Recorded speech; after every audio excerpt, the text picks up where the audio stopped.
I don't think we ape them so much now. I think there is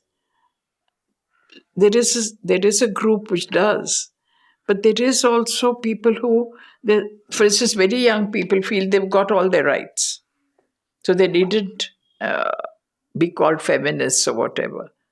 But they don't realize they don't have all their rights.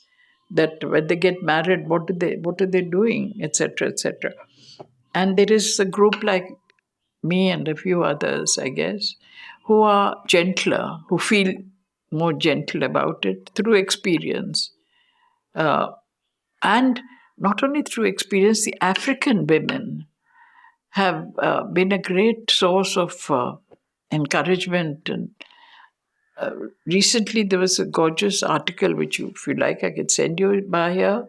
She calls herself a black feminist, about saying, why are we, I think she was talking about Me Too, why always call people out like that? Let's do it more gently.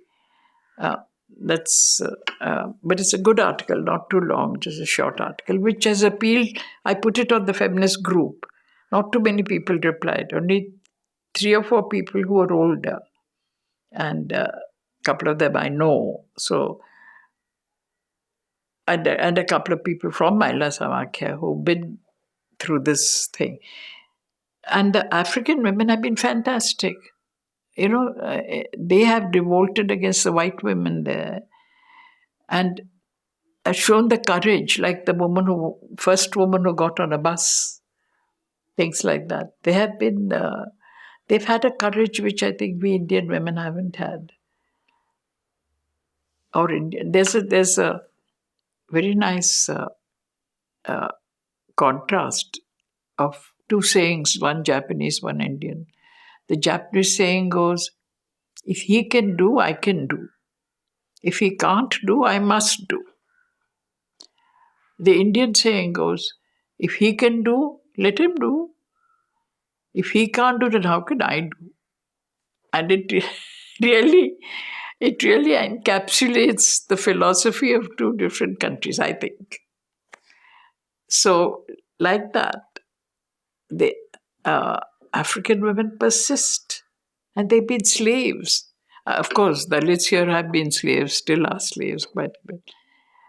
But I don't know what it is in one's makeup that I think there are different types of feminism existing at the same time. One, something like ours, who are beginning to doubt, who are beginning to soften, uh, see things from 10 different points of view. There are one lot who are strong feminists, the Me Too type. And there is one lot which is fighting for their own group. And there's a lot young things who are well-to-do who say, we've got our rights now, why should we fight for anything? And who are not at all politically aware, a whole lot of this. Not all of them. There are a lot of young people who think about the situation of the world, of the country, of the environment, etc., etc. But there are a whole lot who don't care. Who have no idea about what's going on. So I think you get all these at the same time.